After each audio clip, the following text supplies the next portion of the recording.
Hello friends, welcome back to our channel. இன்றைக்கி நம்ம சேனலில் ஒரு சூப்பரான டிப்பும் ஒரு ரெசிபியும் தான் வந்து பார்க்க போகிறோம். எப்படி வந்து பூரி எண்ணெய் நிறைய குடிக்காமல் சூப்பராக புசு புசுன்னு வந்து செய்யலான்றது தான் இந்த டிப் வீடியோவில் வந்து நம்ம பார்க்க போகிறோம். ஸோ வீடியோ ஸ்கிப் பண்ணாமல் பாருங்கள். நீங்கள் நம்ம சேனலுக்கு புதுசுனா சேனலை சப்ஸ்கிரைப் பண்ணிக்கோங்க. பக்கத்தில் இருக்க பெல் ஐக்கானில் ஆல் என்ற ஆப்ஷன் வந்து சூஸ் பண்ணிக்கோங்க. அடுத்ததாக இந்த மேஜிக் பூரின்னு சொல்லிட்டு இன்ஸ்டாலையும் யூடியூப்லேயும் நிறைய ட்ரெண்டிங்காக இருந்துச்சுங்க. நான் ஒரு 4-5 தடவை ட்ரை பண்ணி பார்த்தேன், எனக்கு வரவே இல்லை. ஆனால் இப்போ நான் ஒரு ஐடியா கண்டுபிடிச்சி இப்போ போட்டுட்ருக்கேன். எனக்கு வந்து இந்த மேஜிக் பூரி ஒரு 5th அட்டெம்ப்ட்டில் வந்து வந்துருச்சு. நீங்கள் ஏற்கனவே வந்து மேஜிக் பூரியை வந்து ட்ரை பண்ணியிருக்கீங்களா அப்படின்றத மறக்காமல் கமெண்ட்டில் சொல்லுங்கள்.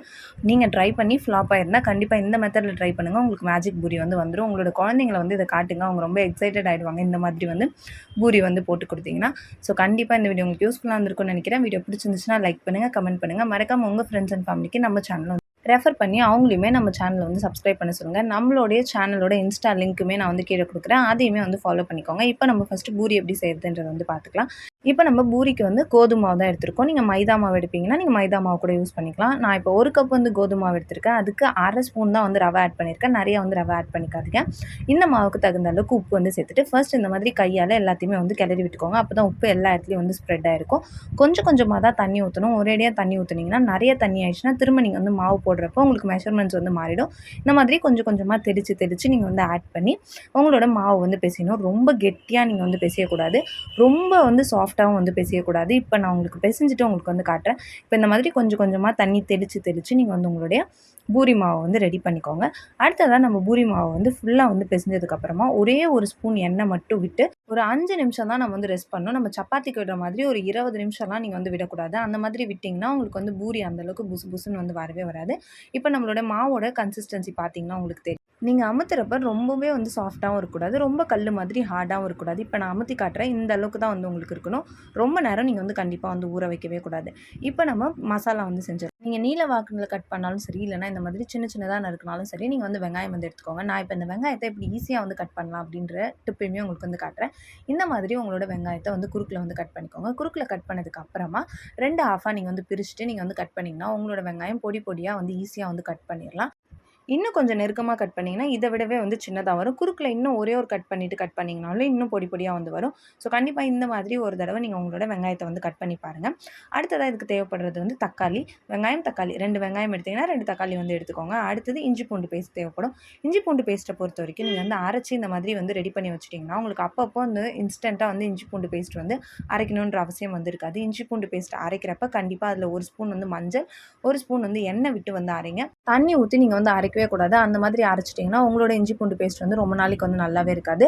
கண்ணாடி பாட்டிலில் தான் வந்து ஸ்டோர் பண்ணணும். கண்டிப்பாக வந்து நீங்கள் வந்து சில்வர் பாட்டிலெலாம் வந்து ஸ்டோர் பண்ணிங்கன்னா உங்களுக்கு அது வந்து அந்த அரிச்சிட்டு உங்களுக்கு வந்து சீக்கிரமாக வந்து வீணாக போயிடும். இதில் வந்து ஒரு சிட்டிகை உப்பு கூட நீங்கள் வந்து சேர்த்துக்கலாம். கல் உப்பு சேர்த்து வந்து அரைச்சிட்டிங்கன்னா ரொம்ப நாளைக்கு உங்களுடைய இஞ்சி பூண்டு பேஸ்ட் வந்து ரொம்பவே நல்லாயிருக்கும். இப்போ நம்மளுடைய பூரியை வந்து தேய்ச்சிடலாம். ஏன்னா நம்ம ரொம்ப நேரம் வந்து ஊற வைக்கக்கூடாதுன்னு சொன்னோம் இல்லைங்களா.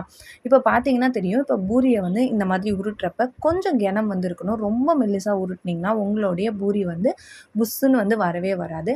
அடுத்தது ரொம்ப முக்கியமான விஷயம், நீங்கள் பூரியை இந்த மாதிரி தேய்ச்சிட்டு ரொம்ப நேரம் விட்டிங்கனாலும் உங்களோட பூரி வந்து உப்பி வராது, நிறைய எண்ணெய் குடிச்சிடும். நீங்கள் இந்த மாதிரி தேய்ச்சி ஒரு 2 வந்து தேய்ச்சி வச்சுக்கிட்டு உடனே வந்து பொரிக்கிற மாதிரி இருக்கணும். அதை மாதிரி பண்ணால் மட்டும்தான் உங்களோட பூரி வந்து நல்லா வந்து புஸ்ஸுன்னு வந்து வரும். இப்போ நம்மளோட மசாலா வந்து செஞ்சிடலாம். ஒரு வானல் எடுத்துக்கோங்க. அதில் கொஞ்சமாக வந்து எண்ணெய் விட்டுக்கோங்க. 1 ஸ்பூன் சோம்பு, 1 பட்டை, 1 கிராம்பு, 1 ஏலக்காய், 1 பிரியாணி இலை இருந்தால் அதையுமே வந்து சேர்த்துக்கலாம். நிறைய வந்து மசாலா சேர்க்கணுன்ற அவசியம் கிடையாது. அடுத்ததாக நம்ம பொடி பொடியாக நறுக்கி வச்சுருக்க வெங்காயம் வந்து சேர்த்துக்கலாம். நீங்கள் நீல வாக்கில் சேர்த்துருந்தாலும் அதுவும் வந்து ஓகே தான். இப்போ நம்ம வந்து இஞ்சி பூண்டு பேஸ்ட்டை வந்து சேர்த்துக்கிறோம். வெங்காயம் ஓரளவுக்கு வதங்கினதுக்கு அப்புறமா தான் நீங்கள் இஞ்சி பூண்டு பேஸ்ட் வந்து சேர்க்கணும். அதுக்கு முன்னாடியே சேர்த்திங்கன்னா உங்களோட இஞ்சி பூண்டு பேஸ்ட் வந்து அடி பிடிச்சிட்டு உங்களுடைய கிரேவியை வந்து டேஸ்ட் வந்து மாறிடும். இப்போ பச்சை மிளகா தான் வந்து சேர்த்துருக்கோம். நம்ம இந்த கிரேவியில் வந்து மிளகாய் தூள் சேர்க்க போகிறது இல்லைன்றதுனால உங்கள் காரத்துக்கு தகுந்த அளவுக்கு பச்சை மிளகா வந்து சேர்த்துக்கோங்க. இந்த காந்தாரி மிளகாய் வந்து ரொம்பவே காரமாக இருக்குன்றதுனால நான் ஒரு 4-5 காந்தாரி மிளகாய் வந்து சேர்த்துருக்கேன். உங்கள் கிட்டே பச்சை மிளகாய் இருந்தால் உங்கள் டேஸ்ட்டுக்கு தகுந்த அளவுக்கு நீங்கள் வந்து சேர்த்துக்கலாம். கீரி வந்து சேர்த்துக்கோங்க. இது வந்து வெடிக்காதுன்றதுனால நான் அப்படியே வந்து சேர்த்துருக்கேன். இப்போ நம்ம வந்து தக்காளி வந்து சேர்த்தாச்சு. கொஞ்சமாக வந்து மஞ்சள் தூள், கல்லுப்பு வந்து சேர்த்துருக்கேன். இதெல்லாம் ஓரளவுக்கு நல்லா வந்து வதங்கிட்டு இருக்க நேரத்தில் நம்ம வந்து தண்ணி வந்து சேர்த்துக்கலாம். தண்ணி வந்து 1/2 கிளாஸ் தான் வந்து சேர்க்கணும். நிறைய சேர்த்துட்டிங்கன்னா உங்களோட கிரேவி வந்து தண்ணியாகிடும், திக்காக வந்துருக்காது. நம்ம ஒரு பூரிக்கு தொட்டுக்கிற அளவுக்கு உங்களுக்கு திக்காக வேணும்னா 1/2 கிளாஸ் தண்ணி மேலே அதிகமாக வந்து சேர்க்காதீங்க. தண்ணி ஓரளவுக்கு லைட்டாக கொதிக்க ஆரம்பிக்கிற நேரத்தில் நம்ம வேக வச்சு உருளைக்கிழங்குல ரொம்ப வந்து மசிக்காம ஒண்ணும் பாதியுமா வந்து மசிச்சு நீங்க வந்து சேர்த்துக்கோங்க. இல்லன்னா கத்தி வச்சு நீங்க வந்து டைஸா வந்து கட் பண்ணிட்டு கூட நீங்க வந்து ஆட் பண்ணிக்கலாம். ஒரு 5 நிமிஷம் நல்லா மூடி வச்சு கொதிக்க வச்சீங்கன்னா, உங்களுடைய பூரி மசாலா வந்து ரெடி ஆயிடும். கண்டிப்பா இந்த மெத்தட்ல ஒரு தடவ வந்து ட்ரை பண்ணி பாருங்க. இதுல நம்ம வேற எதுவுமே வந்து ஆட் பண்ணல. ஆனா டேஸ்ட் வந்து அவ்ளோ சூப்பரா இருக்கும். நான் சொன்ன மாதிரி பூரிக்கு நம்ம வந்து தேய்ச்சு வச்சுட்டாச்சு.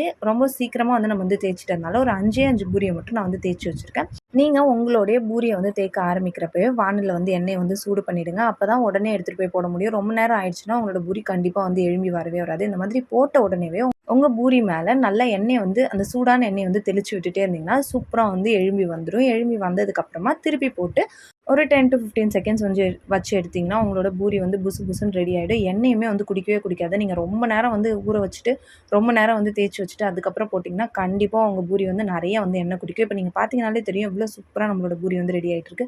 இந்த மெத்தட்ல போட்டிங்கன்னா, நீங்க போடுற அத்தன பூரியுமே வந்து இந்த மாரி புசு புசுன்னு சூப்பரா வருங்க.